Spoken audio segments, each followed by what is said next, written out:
महाराज के जीवन के भजन का प्रभाव दर्शन करिए। पूरा का पूरा बाग दिव्यता प्राप्त किए हुए है। चातक, कोयल, तोता, चकोर, मोर सब आकर गुंजायमान है बाग में, मोर नाच रहे हैं। बाग के बीच में एक सुंदर सरोवर है। सरोवर की सीढ़ियां मणियों से सुसज्जित हैं। सरोवर के बगल में मां भवानी जी का मंदिर है। राम जी गए, जाकर चारों तरफ मालियों को ढूंढे। मालियों से भगवान अनुमति मांगे, माली अनुमति नहीं दे रहे हैं। कहते आप कैसे जाएंगे? अरे कैसे तुरब रउआ फूल धनुष धारी जी, कैसे तुरब रउआ फूल। राजा जी के बगिया के माली मलिनिया, राजा जी के बगिया के माली मलिनिया, अब विनती करेले मिल जूल धनुष धारी जी, कैसे तुरब रउआ फूल। अरे कैसे तुरब रउआ फूल धनुष धारी जी, कैसे तुरब रउआ फूल। माली बोले आप भीतर जाने नहीं देंगे आपको, बहुत कोमल हैं आप, पढ़े लिखे हैं। लक्ष्मण जी बोले क्या बोल रहे हो, गुरु आश्रम में जाके भैया हम पढ़े। माली बोले पढ़े लिखे तो साइन बोर्ड नहीं दिखाई पड़ रहा है, पढ़िए क्या लिखा है। लक्ष्मण जी बोले जनाना बाग लिखा है। माली बोले जनाना मने जना तका होला, जनाना बाग यानी औरतों के लिए है प्रवेश, आप पुरुष हैं, भीतरी जाके कैसे तुरब रउआ फूल। इंटीरियर ना मिले रउआ के, कैसे जाए। भगवान बोले देखिए तोड़ेंगे तो हम ही तोड़ेंगे, गुरुदेव ने हमको आज्ञा दी है, हम अपनी सेवा किसी से बांटने वाले नहीं हैं। थोड़ी देर माली भगवान से बात करते रहे, फिर अनुमति प्रदान हुआ। अनुमति क्या? माली कहते हैं हाथ जोड़कर, रघुनाथ जी हम कौन होते हैं आपको रोकने वाले, आप बिनु पद चलई सुनई बिनु काना, आप बिना पांव के भी चलते हैं, हम कितना भी रोकना चाहें अपने आप भीतर चले जाएंगे आप। हम तो जानबूझकर आपके सामने खड़े हुए थे, आपको रोके थे, इसी बहाने 5 मिनट आपको देखने का सौभाग्य मिल गया और थोड़ी देर आपसे बतियाने का अवसर मिल गया। प्रभु जाइए। राम जी भीतर गए, जाकर लगे पुष्प दल लेने, और ठीक उसी समय मेरी किशोरी मैया अपनी सखियों के साथ, तेहि अवसर सीता तहाँ आई। अमाई आई नहीं है, भेजी गई है। किसने भेजा? गिरिजा पूजन जननी पठाई। सीता मैया की मां सुनैना जी ने सीता जी को पार्वती जी की पूजा करने के लिए भेजा है। साथ में सखियां हैं, सखियां गीत गाती हैं, गीत गा के आती हैं। मैया स्नान करती हैं, स्नान करके पार्वती जी की पूजा करती हैं। और आप दर्शन करिए, पूजा करके मां निज अनुरूप सुभग बर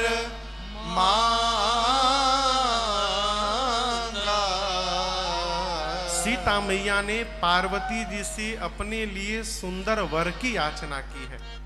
मैया मांग रही है, क्यों, क्या, श्रवण करिए। सरजू नहाने को मैया मांग रही अवधर पुरार, सरजू नहाने को।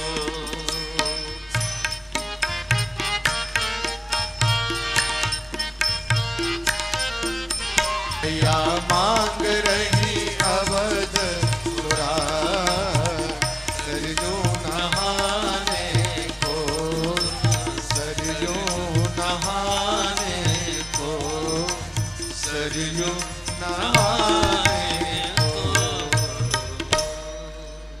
मैया गई पार्वती जी के मंदिर में। माँ ने जाकर अनुराग पूर्वक पार्वती जी की पूजा की और अपने लिए सीता जी ने एक सुंदर वर की याचना की। अभी मेरी माँ पूजा कर ही रही थी कि माँ की 8 सखियों में से एक सखी पूजा छोड़ के बगीचा घूमने चली गई। अब बगीचे में घूमते घूमते उस सखी ने रघुनाथ जी को, लक्ष्मण जी को पुष्पदल लेते देख लिया है। भगवान दिखाए पड़े, पगला गई हो, पागल हो गई। बोली तो कल ही वाले हैं जो नगर में आए थे। कल हम लोग ऊपर थे, ये नीचे थे, ठीक से देख नहीं पाए। आज तो सोझा सोझी भेटा गए हैं। कल बहुत लोग थे, आज बाग में हमको छोड़कर दूसरा कोई है ही नहीं। आज ठीक से दर्शन प्राप्त होगा। दौड़ी सीता मैया के पास, लेकिन आ रही है तो उसकी दशा देखिए, क्या दशा है। पुलक गात जलनैन, कहु कारण निज हरस कर, पूछहि सब मृदु दशा कैसी है। शरीर पुलकित है, आंख से रो रही है, मुख से हंस रही है, पांव सीधे नहीं पड़ रहे हैं, इधर उधर झूम रही है। सखियों ने पूछा का भइल हो। अरे झूमत आवे लुहासत, खुशी रुकले नाही रुकात बा। कहू रे सहेलिया ऐसन नया कौन बात बा। कहू रे सहेलिया ऐसन आज नया कौन बात बा। अरे झूमत आवे लुहासत, झूमत आवे लुहासत, खुशी रुकले नाही रुकात बा। कहू ना सहेलिया ऐसन नया कौन बात बा। कहू ना सहेलिया ऐसन नया कौन बात बा।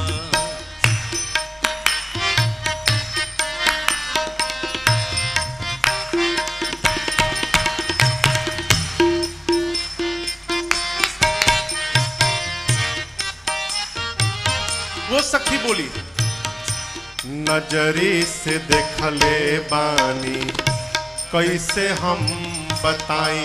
फिर का चलू रे सहेलिया तोहके आँखिए से देखाई। नजरी से देखले बानी कैसे हम बताई। फिर चलू रे सहेलिया तोहके आँखिए से देखा। ऐसन छैल छबीला, अरे ऐसन छैल छबीला देखी गुलाबो मन लजात बा। कहू रे सहेलिया ऐसन नया कौन बात बा। कहू रे सहेलिया ऐसन नया कौन बात बा। अरे ऐसन छैल छबीला, ऐसन छैल छबीला देखी गुलाबो मन लजात बा। कहू रे सहेलिया ऐसन नया कौन बात बा।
यज्ञ इन्होंने रचाया, मुनियों का यज्ञ इन्होंने रचाया, मुनियों का यज्ञ इन्होंने रचाया।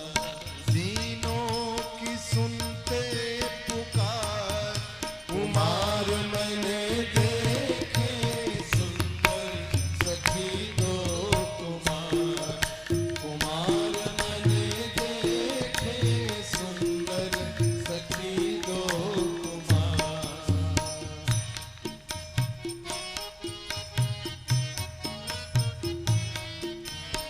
सुंदर सलोने बांके रसीले, सुंदर सलोने बांके रसीले, सुंदर सलोने बांके रसीले, सुंदर सलोने बांके रसीले।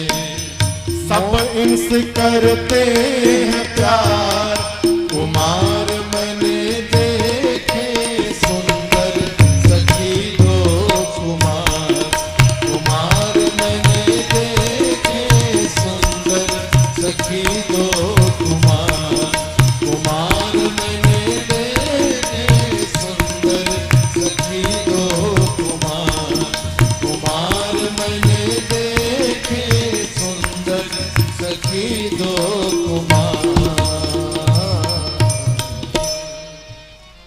सखी ने पूरा विवरण बताया, कहा सुनो, आज पूरी मिथिला में केवल एक ही बात की चर्चा है, बरनत छवि जहां तहां सब लोग।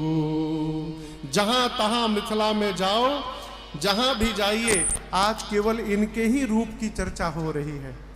और मैं तो कहती हूं हम लोगों की भी अवश्य देखी यहीं देखन जो। संसार में एक यही है जो देखने योग्य है। एक बार हमको भी इनको चलकर देखना चाहिए। मेरी मां उस सखी को आगे करके, गोस्वामी जी कहते चली अग्र करी प्रिय सखी सोई। उस प्रिय सखी को आगे आगे करके मेरी मां बाकी सखियों के साथ उसके पीछे चली। जीवन में उसी व्यक्तित्व का पीछा करिए जो लक्ष्य को प्राप्त करके बैठा है। नहीं तो भारत का स्वभाव है राय देने का। जिसको लिखने भी नहीं आता वो भी सजेशन देता है, एमबीए करना चाहिए तुमको। अरे आप क्यों नहीं किए भाई? जिससे तिससे पूछिएगा भटक के रह जाइएगा माई बाप। जो जीवन में लक्ष्य को प्राप्त कर चुका है वो आपका सही मार्गदर्शन कर सकता है। यहां मेरी मां उस सखी के पीछे चली, क्यों? उसने लक्ष्य को देख चुका है, वो भगवान को देख के आई है और जानती है कि इस सखी के पीछे चलूंगी तो मैं भी भगवान तक पहुंच जाऊंगी। मां उसके पीछे पीछे चलने लगी। एक लता की ओट में जाकर उस सखी ने मेरी मां को भगवान का दर्शन कराया। और यहां गोस्वामी जी कहते हैं जैसे मेरी मां ने भगवान को देखा, देखी रूप लोचन ललचाने, हर्षे जनु निज निधि पहचाने। मां ने भगवान के रूप को देखा, श्री चरणों को देखा, मां के नेत्र ललचाने लगे। अब यहां पर ललचाने का मतलब समझिएगा, गोस्वामी जी ने बड़ा जीवंत चित्रण किया है। ललचाने का मतलब मां भगवान को देखना चाहती है। आप इसको इस रूप में देखिए, किसी आदमी को डायबिटीज हो, यहां पर सभी डॉक्टर साहब लोग बैठे हुए हैं। डायबिटीज होने के बाद मीठा खाने का और मन करता है, पहले भले ना करे। अब किसी को डायबिटीज हो नॉर्मल हो थोड़ा आगे पीछे तो दबा भी लेता है। सुबह सुबह टेस्ट किया, पता चला 400 डायबिटीज है। दोपहर में रिश्तेदार के घर गया, प्लेट में गरम गरम गुलाब जामुन आ गया। अब बताइए क्या बीतेगी उसके ऊपर। अब मन हो रहा है खाने का, तब तक रिपोर्ट याद आ रहा है, सुबह ही टेस्ट कराया हो 400 डायबिटीज है। तुम देखेगा, सोचेगा मन खराब हो रहा है, हटाओ क्या देखेगा। फिर सोचेगा अरे देख खा नहीं पा रहा हूं, कम से कम देख के तो आत्मा तृप्त कर ही सकता हूं। ये बार बार देखना और हटाना, इस विधि का नाम है ललचाना। भगवान के रूप को देखकर मेरी मां के नेत्र ललचाने लगे। अर्थात मां देखना तो चाहती हैं, लेकिन मन में सोचती हैं कि सखियां क्या सोचेंगी। आज सीता एक पराये पुरुष को टकटकी लगा के देख रही है, तो मां भगवान को देख के नेत्र झुका लेती है, फिर देखती है, फिर झुका लेती है। यहां पर मां ने एक उपाय निकाला देखने का। गोस्वामी जी कहते, सीता जी ने भगवान के स्वरूप को उठाया, अलोचन मग यानी रास्ता मार्ग, लोचन मग राम ही उर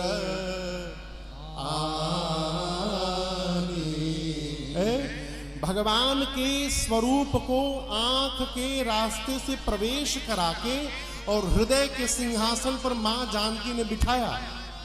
फिर सोची जिस गेट से ले गई हूं, यदि वो गेट खुला रह गया तो भाग जाएंगे।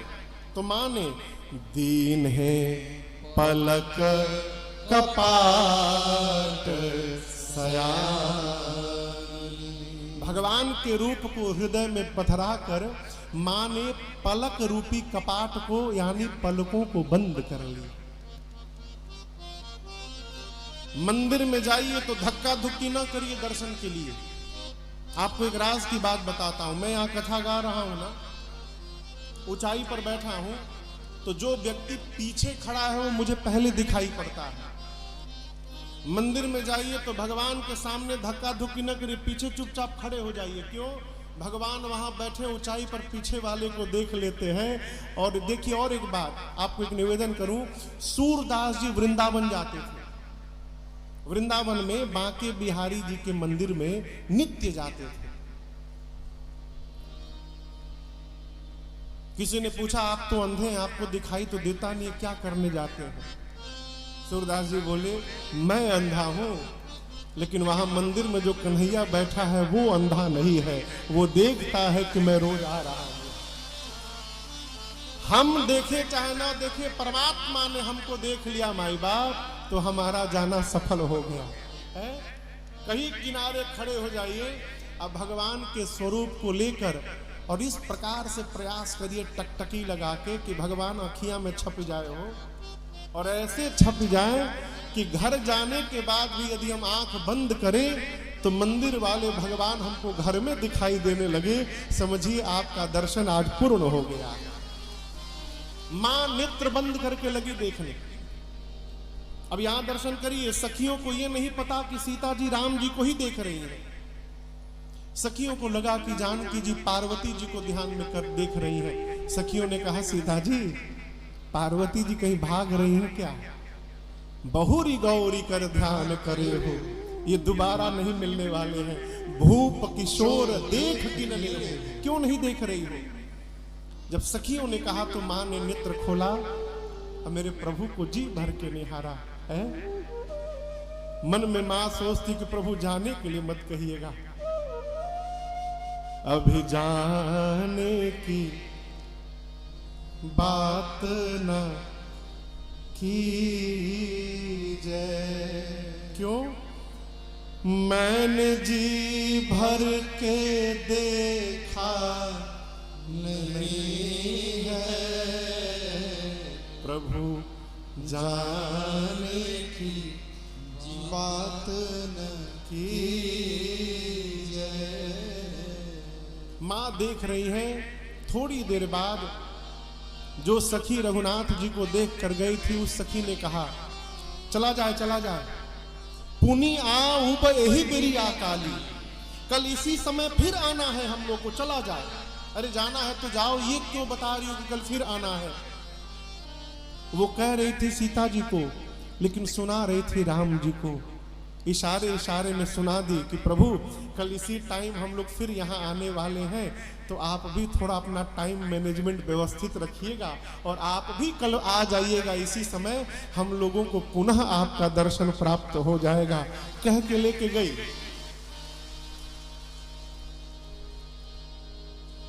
सीता जी वापस गई। कहां गई? पार्वती जी के मंदिर में। अब यहां एक निवेदन करूं आपसे, पूजन करते समय यदि हमसे हमारा कोई श्रेष्ठ आ जाए तो मर्यादा कहती है कि पूजन को, भगवान को प्रणाम करके आसन से उठिए, श्रेष्ठ का आदर सम्मान करिए, उचित स्थान दीजिए और फिर अनुमति लेकर आकर पूजा करिए। यही अपराध काकभूषुंडी जी कर दिए। उज्जैन के महाकालेश्वर मंदिर में बैठकर भगवान शंकर का ध्यान में भगवान शंकर की पूजा कर रहे थे, उसी समय उनके गुरु जी आ गए। काकभूषुंडी जी बोले, गुरु जी हो तो क्या हुआ, हम भगवान के सामने बैठे हैं। गुरु का अपमान भगवान महाकाल बर्दाश्त नहीं कर पाए हो, शाप दे दिए। सदगुरु के आने के बाद अजगर जैसा बैठा है, शाप देता हूं अजगर हो जा। जब भगवान महाकाल ने शाप दिया, गुरु को दया आई। वहीं पर काकभूषुंडी जी के गुरुदेव ने वो स्तुति की है, नमामि शमीशान निर्वाण रूपम। ये वही की स्तुति है। श्रेष्ठ आए तो पहले श्रेष्ठ का आदर सत्कार करिए। मां पार्वती जी की पूजा कर रही थी, आरती हो गई थी। अब आरती के बाद पुष्पांजलि और स्तुति बाकी थी। तब तक राम जी के आने की सूचना मिली। प्रणाम करके पार्वती जी को गई, राम जी का दर्शन किया, प्रणाम किया। अब वापस पूजा करने के लिए, स्तुति करने के लिए मंदिर में पार्वती जी की पहुंची। यहां पर जो चौपाइयां हैं, जय जय गिरवरराज किशोरी, जय महेश मुखचंद चकोरी, जय गज बदन खड़ानन माता, जगत जननी दामिनी दुतगाता, नहीं तव आदि मध्य अवसाना, अमित प्रभाव वेद नहीं जाना, भव भय विभव पराभव कारिणी, विश्व विमोहनी स्वरस विहारी। ये जो चौपाइयां हैं, हमारे गुरुदेव भगवान पूज्यपाद गुरुदेव भगवान कहते, बेटा पूज्यपाद गोस्वामी तुलसीदास जी ने संपूर्ण दुर्गा सप्तशती का सार, दुर्गा सप्तशती है ना, नवरात्रि में पढ़ते हैं आप लोग, उस पूरे दुर्गा सप्तशती का सार निचोड़ कर गोस्वामी जी ने इन चौपाइयों में लिख दिया है। अर्थात यदि इन चौपाइयों का भी यदि पाठ कर लिया जाए तो दुर्गा सप्तशती पढ़ने का फल स्वतः जीवन में प्राप्त हो जाएगा, इसमें कोई संशय नहीं है। और इन्हीं चौपाइयों का भोजपुरी अनुवाद दर्शन करिए। इन्हीं चौपाइयों को भोजपुरी अनुवाद में हम लोग कैसे गाते हैं। मई आ गई और शुरू हो गई।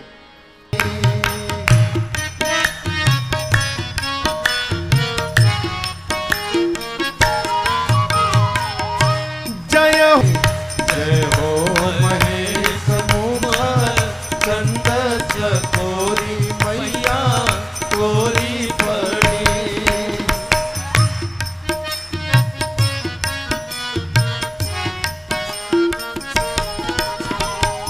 सुर नर मुनि पूजे रौरी चरण के,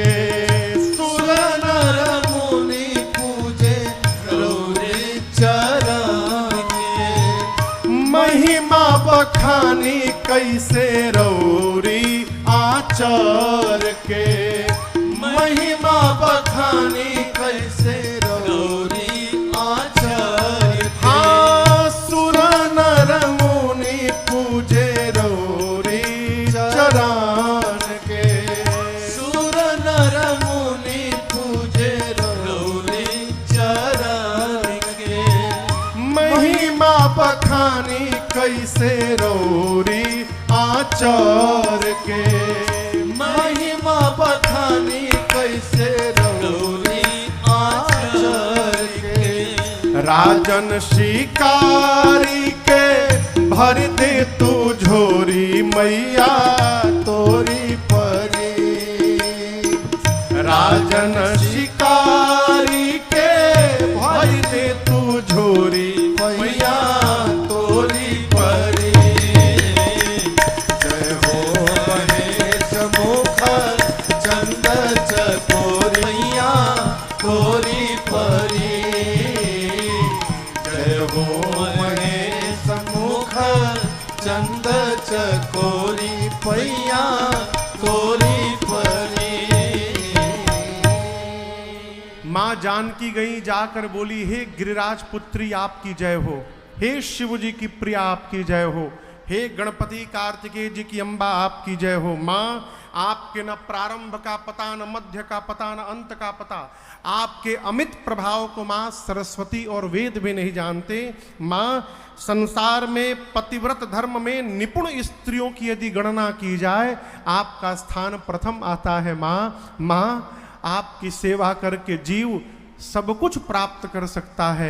आप वरदायिनी है, आप शिव प्रिया है। मां आप सबके हृदय में रहती हैं। मां आप हृदय में रहती हैं तो हृदय की बात जानती है। मां आप सीता के भी हृदय में हैं और आप सीता के भी हृदय की बात जान रही हैं। मां आप जान रही हैं, इसलिए सीता आपसे कहेगी नहीं, आप उसको बिना कहे पूर्ण कर दीजिए। मां एक श्वास में मां जानकी ने सब कह दिया और इस पूरी स्तुति का सारांश मैं आपको एक वाक्य में कहूं, तुम मोरा मनोरथ जानहु नीके बसहु सदा उर पूर सबही के। सीता जी ने कहा, मां आप हृदय में रहती हैं इसलिए हृदय की बात आप जानती हैं। और याद रखिएगा भगवान सब जानते हैं, कौन नहीं जानता है तो हम नहीं जानते। हम का नहीं जानते हैं, ये सब जानते हैं, ये बतिया हम नहीं जानते हैं।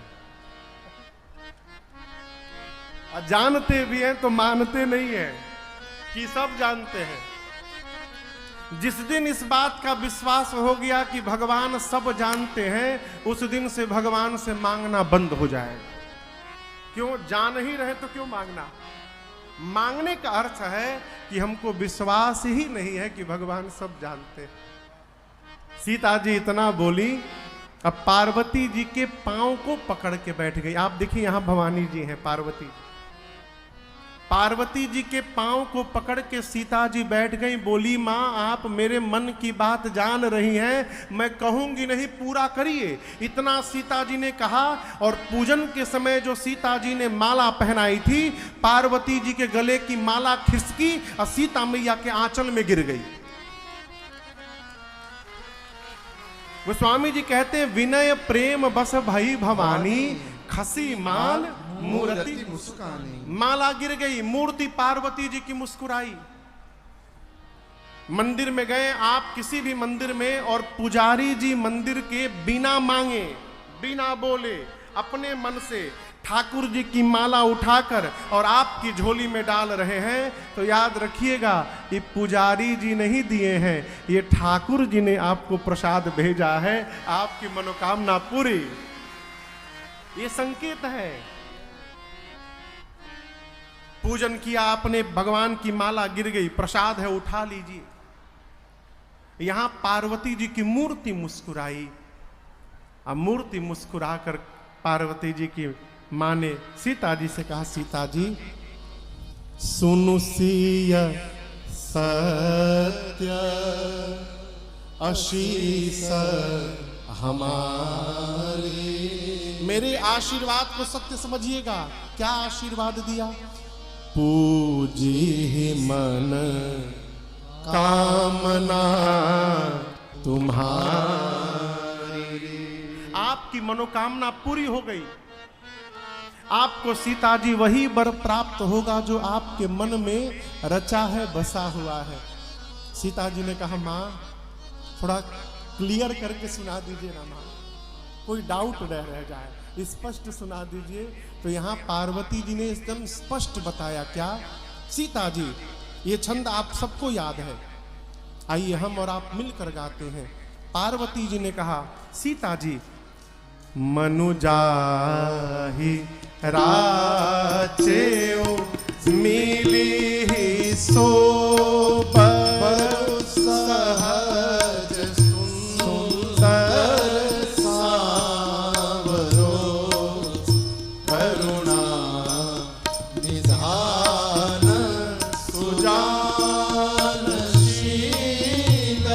स्नेह जानत रावरो एहि भांति गौरी असीस सुनी, एहि भांति गौरी असीस सुनी, सिय सहित हिय हरसी अली तुलसी भवानी पूजी पुनि पुनि मुदित मन मंदिर चली, तुलसी भवानी पूजी पुनि पुनि मुदित मन मंदिर चली,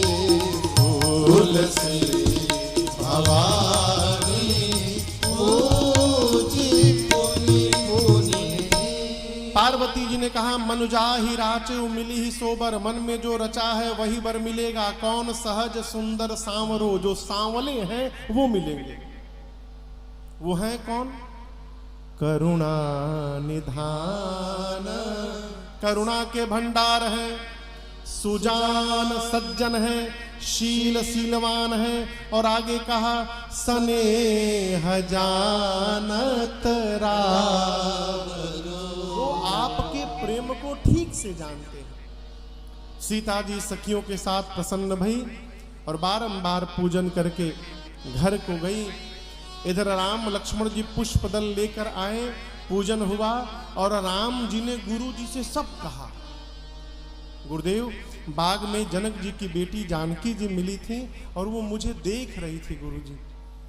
गुरु जी ने नेत्र बंद किया, विश्वामित्र जी ने देखा, सीता जी को पार्वती जी ने आशीर्वाद दे दिया। मन में कहा, राम, यदि सीता जी को पार्वती जी ने आशीर्वाद दिया है तो इधर आपको मैं आशीर्वाद दे रहा हूं। आशीर्वाद दिया, सुफला मनोरथ हो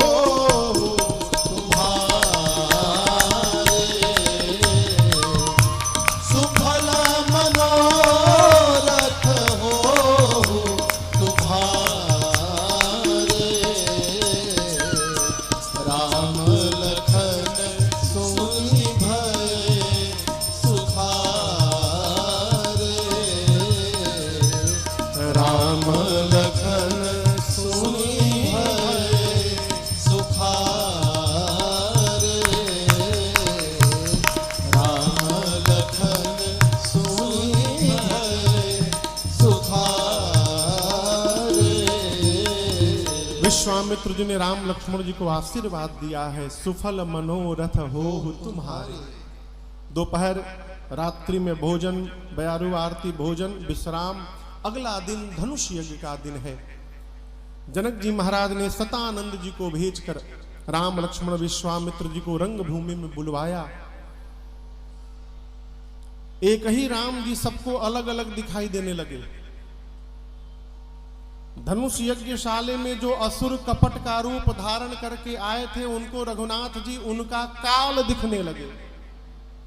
जो राजा अपने को वीर मानते थे उनको रघुनाथ जी परम वीर दिखाई देने लगे। जो भक्त लोग थे उनको भगवान दिखाई देने लगे। मेरे भगवान आ गए। जो ज्ञानी राजा थे उनको विराट रूप दिखाई देने लगा। जनकपुर के नर नारियों को अपने रिश्तेदार दिखाई देने लगे। जनक जी और सुनैना जी को तो अपन लड़का जैसे दिखाई देने लगे। गोस्वामी जी कहते हैं सूची बहुत लंबी है, एक एक के बारे में कहने जाऊंगा बहुत समय लगेगा। एक बात कहता हूं, जिनकी रही भावना जैसी प्रभु मूर्ति तीन देखी तैसी। सबने अपनी अपनी भावना के अनुरूप मेरे भगवान का दर्शन किया है। जनक जी ने धनुष यज्ञशाले की रचना का दर्शन करा के सबसे ऊंचे सिंहासन पर राम लक्ष्मण जी को बगल के छोटे छोटे सिंहासन पर और सबसे बड़े सिंहासन पर बीच में विश्वामित्र जी को बिठाया। जनक जी ने सीता जी की सखियों को आदेश दिया, सखियां मेरी मां को लेकर आई है। मां के हाथ में जयमाल। सीता मैया आई, जाकर अपनी मां सुनैना जी के पास खड़ी हो गई। अब जनक जी ने अपने बंदी जनों को आदेश देते हुए कहा कि सभा के मध्य में खड़े होकर और उपस्थित समस्त राजाओं के मध्य मेरा प्रण सुनाया जाए। जनक जी के बंदी जन आए और बीच में जाके खड़े होके बंदी जनों ने हाथ को ऊपर उठा लिया। बोले बंदी बचन बरा सुनहु सकल महिपाल, पल विदेह कर कहाई हमार, भुजा उठाई। बंदी जनों ने कहा, हे दीप दीप से आए राजा महाराजा, शिव के पिनाक को ध्यान से देखिए। ये वही पिनाक है जिसको रावण और बाणासुर ने स्पर्श तक नहीं किया, गवाही सिधारे। इस धनुष की कठोरता पूरे विश्व में विदित है। आज इस राज समाज में से जो भी इस धनुष की प्रशंसा को चढ़ाएगा और धनुष को तोड़ेगा, त्रैलोक्य में उसकी कीर्ति फैलेगी। और हम कहते हैं, हमारे महाराज जनक जी की लाडली जानकी जू बिना कुछ विचार किए उस वीर का वरण कर लेंगी। यही हमारे महाराज जनक जी की प्रतिज्ञा है। बंदी जनों ने जैसे प्रण सुनाया, कई राजा खड़े हो गए। बंदी जनों ने कहा, इतने राजा क्यों खड़े हो गए? सब बैठो, एक एक करके आइए। सबसे पहले जो राजा बैठे थे उनसे कहा गया, चलिए आप धनुष पे तोड़िए। गोस्वामी जी कहते, राजा से कहा गया, राजा पहले उठे, सबसे पहले कपड़ा बांधे, परिकर बांध उठे, खड़े भय धोती बांधे, कहीं खुल ही न जाए। जाने के पहले थोड़ा व्यायाम किए, मुकुट सम किए और अपने इष्ट देव को प्रणाम किए। मन में बोले, प्रभु जा रहा हूं, कृपा करिए टूट जाए हमसे। उस सभा में कम से कम 10,000 राजा थे। कितने राजा थे? एक राजा जब अपने भगवान से प्रार्थना करता है, प्रभु टूट जाए हमसे, तो जो 9,999 राजा बैठे वो अपने अपने भगवान से, प्रभु बचाइए, एकरा से ना टूटे। अब कहां एक राजा, कहां 9,999 राजा। जिन राजा को कहा जाता है, गोस्वामी जी कहते, राजा तमाकी तकिसी बधन धरई करोड़ों प्रकार यत्न करते हैं राजा, बैठकर लेटकर, परंतु धनुष तिल मात्र नहीं खिसका। धनुष के हाथों अपनी कीर्ति वीरता गंवाकर राजा सिर नीचे झुकाकर वापस जाने लगे। दूसरा राजा चला है, पूरा एकदम मैं तोड़ के दिखाऊंगा। तो जो राजा वापस जा रहे थे वो मन में, हाँ जा जा जा जा, उठाइब तो बुझाई पहुंचा हुई जा। एक एक करके राजा आते गए हो, तोड़ना तो दूर, कोई धनुष को तिल मात्र खिसकाया भी नहीं। एक राजा की बारी आई, राजा खड़े भये, वहीं से धनुष को देखे और प्रणाम करके बैठ गए। बगल के राजा ने कहा, तुम क्यों तोड़ने नहीं गए? तुम वीर नहीं हो क्या? राजा बोले, परम वीर हूं। कैसे वीर हो? तुम तो गए ही नहीं तोड़ने। राजा बोले, मैं धनुष तोड़ने नहीं आया हूं। क्यों? उस राजा ने कहा, मैं भूपति हूं, जिनका विवाह है सीता जी ने भूमि से जन्म लिया है, इसलिए वो भूमि जहां है, सीता भूमि जहां है और मैं भूपति हूं। इस संबंध से सीता जी हमारी बेटी हो गई, हम बिटिया से विवाह करने नहीं आए हैं, बिटिया को विवाह में आशीर्वाद देने आए हैं। गए ही नहीं। जब किसी भी राजा से धनुष नहीं खिसका तो राजाओं ने मीटिंग की, मिल के तोड़ दिया जाए। सारे राजा एक साथ आ जाए, हम लोग जितने राजाओं से धनुष नहीं हिलाए सब एक साथ हो गए। मीटिंग किया, मिल के तोड़ दिया जाए। एक ने कहा मिल के यदि तोड़ दिया जाएगा तो बिहावा केकरा से हुई। एक राजा ने कहा पहले समस्या समाप्त हो, टूटने के बाद विचार किया जाएगा। एक राजा ने कहा नहीं, मिल के तोड़ देते हैं, उसके बाद आपस में हम लोग लड़ लेंगे, युद्ध कर लेंगे, जो विजेता होगा उससे विवाह हो जाएगा। मंजूरी हो गई। गोस्वामी जी कहते 10,000 राजा लगे। कितने राजा? 10,000। ए जी भूप सहस जस कहे बारा, भूप सहस जस कहे बारा, लगे उठावन करई नटारा, लगे उठावन करई नटारा, लगे उठावन करई नटारा। 10,000 राजा लगे परंतु धनुष तिल मात्र नहीं खिसका। समस्त राजा धनुष के हाथों अपनी कीर्ति वीरता गंवाकर अपने आसन पर जाकर सिर नीचे झुकाकर बैठ गए। जनक जी महाराज ये दृश्य बर्दाश्त नहीं कर पाए, आवेश में आ गए, खड़े भय। समस्त राजाओं को संबोधित करते हुए जनक जी ने कहा दीप दीप से आए आप समस्त राजा महाराजा, ध्यान से सुनिएगा। आप में से कोई नहीं बोल सकता है कि मैंने आपको बुलाया है। आप सभी लोग मेरा प्रण सुन सुनकर आए हैं। कौन नहीं आया है आप में? देवता आए हैं, दैत्य आए हैं, मनुष्य आए हैं, पाताल से नाग आए हैं। क्या बोल रहे थे? अभी तोड़ दूंगा। अरे तोड़ना तो दूर, आप सब में किसी ने धनुष को तिल मात्र खिसकाया भी नहीं है। मेरी बेटी सुंदर है और एक बात कहूं, ये कीर्ति वर्ण करने योग्य है, परंतु मुझे लगता है ब्रह्मा ने धरती पर ऐसा किसी को भी नहीं बनाया है जो ये कीर्ति का वर्ण कर सके। ध्यान से सुनिएगा जितने राजा हैं, आज के बाद आप में से कोई इस बात का माख नहीं करेगा कि मैं वीर हूं। मैं जान गया धरती वीरों से रिक्त हो चुकी है। क्या बैठे हो? तजहु आस निज निज गृह जाहु। विवाह का आस छोड़िए, घर लौटिए। विधाता ने मेरी बिटिया के भाग्य में विवाह नहीं लिखा। आज यदि मैं प्रण छोड़ता हूं तो मेरी कीर्ति कलंकित होती है, प्रण पे टिका रहता हूं तो मेरी बेटी कुंवारी रह जाती है। मैं जनक कहता हूं, जानता धरती पर एक भी वीर नहीं है, ऐसी प्रतिज्ञा करके संसार में अपना उपहास कदापि नहीं होने देता मैं। जब जनक जी ललकारे सभा में, पहली बार जनक जी ने कहा कि आज के बाद अपने आप को कोई वीर नहीं बोलेगा। लक्ष्मण जी सुने, पूरे शरीर में क्रोधाग्नि फैल गई, पूरा शरीर कांपने लगा क्रोध में। मन में सोचे भैया है, गुरु जी है, इन लोगों के आने क्रोध करना उचित नहीं होगा, ये लोग उत्तर देंगे। क्रोध को पी गए। परंतु जब दूसरी बार जनक जी ने बोल दिया कि जो जन त्यों बिनु भटम हो भाई, पाव पन करे होते न हंसाई। जानता धरती पर एक भी वीर नहीं बचा तो ऐसी प्रतिज्ञा करके उपहास नहीं होने देता। दूसरी बार वीरत्व को ललकारा। गोस्वामी जी कहते लक्ष्मण जी बर्दाश्त नहीं कर पाए।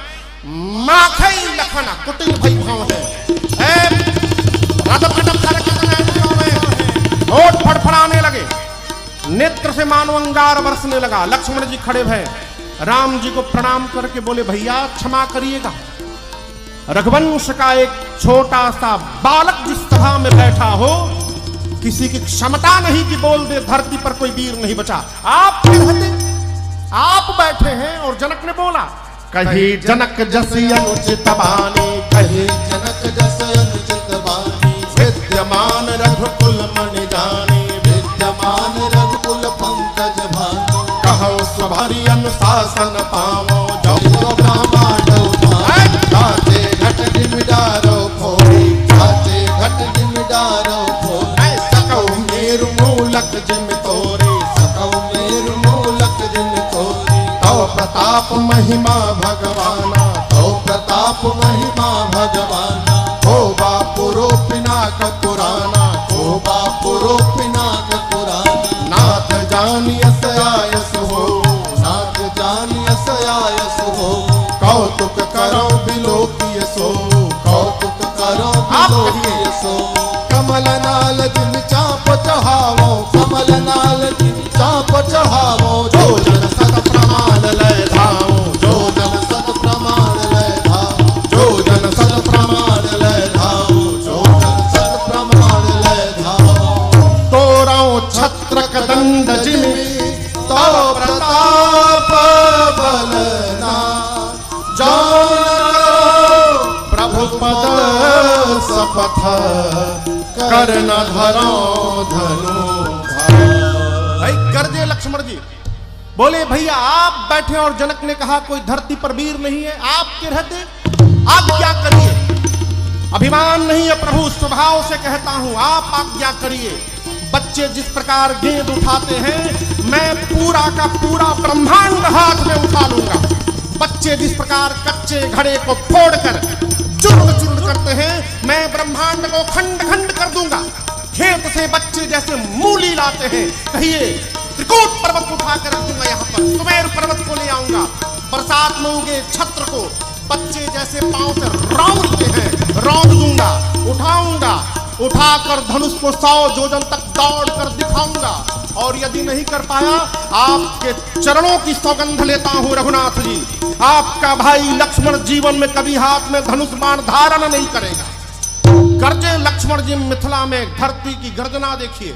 लखन सको वचन दे बोले, जगमगानी मही दिग्गज डोले, जगमगानी मही दिग्गज डोले, जगमगानी मही दिग्गज डोले। लक्ष्मण जी गर्जे बोले प्रभु खंड खंड कर दूंगा। बरसात में छत्र निकलते हैं छोटे छोटे बच्चे जैसे उन छत्रों को रौंद देते हैं, मैं धनुष को रौंद दूंगा। क्या कहा जनक ने, कोई उठाया नहीं, उठाऊंगा। बच्चे जैसे कमल के नाल को मोड़ देते हैं, धनुष को झुका के प्रतंचा चढ़ाऊंगा और उठाकर 100 योजन तक दौड़ कर दिखा दूंगा। लक्ष्मण जी गर्जे, पूरी धरती कांपने लगी, राजाओं का आसन डोलने लगा। राम जी सीता जी प्रसन्न हो गए। जनक जी महाराज मन में सोचे अरे राम अभी छोटका खड़ा भया है, सब कांपने लगा, बड़का बैठा है, छोटके सब हिला के रख दिया। गुरुदेव भगवान विश्वामित्र जी सुने तो मन ही मन गदगद हो गए, बोले बाह चेला का लल कर ले भाई मेरा। लेकिन यहां दर्शन करिए लक्ष्मण जी आवेश में भी है तो सावधान है। कहते प्रभु सब करें, उठाएं, फोड़ दें, तूड़ दें, रगड़ दें, मसल दें, मसक दें, सब करें, लेकिन अपना भरोसे ना करें प्रभु, आपके प्रताप के भरोसे करूंगा। ये है विवेक। बोले सब करूंगा लेकिन आपके प्रताप से करूंगा। लक्ष्मण जी पहुंच गए धनुष के पास, हाथ बढ़ा दिए, कहते हैं भैया इशारा करिए तोड़ दूं। राम जी मन में सोचे तोड़ना हमको है, हमको तोड़ना ही छोटके उतारू बत तूड़े पर। विश्वामित्र जी लक्ष्मण जी की भाव भंगिमा देखे, राम जी से बोले जल्दी बुलावा कहीं तूड़ी मत देऊ। लक्ष्मण जी राम जी को देख रहे थे, राम जी ने लक्ष्मण जी को देखा, इशारा किया, तोड़ने का नहीं। Come here. शयन ही रघुपति लखन निवारे, शयन ही रघुपति लखन निवारे, प्रेम समेत